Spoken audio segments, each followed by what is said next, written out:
પટેલ। હવે જોઈએ અગત્યના સમાચાર। ગઈકાલે જૂનાગઢ શહેરની શિવનગર સોસાયટીમાં એક મકાનમાં આગ લાગવાનો બનાવ બન્યો હતો।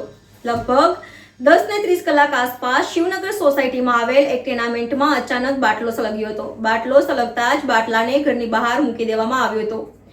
આસપાસમાંથી લોકોના ટોળા એકઠા થઈ ગયા હતા। આસપાસના લોકોએ પાણીની ડોલો અને ગોદડા નાખીને આગ બુઝાવવાના પ્રયાસ કર્યા હતા। જોકે ફાયર બ્રિગેડને જાણ કરાતા ફાયરની ગાડી આવી પહોંચી હતી અને પાણી વડે આગ બુઝાવી હતી। સદનસીબે મોટી દુર્ઘટના ટળી હતી, જેથી લોકોએ હાશકારો લીધો હતો। Reporter Girish Chorwada, NN news, Junagadh.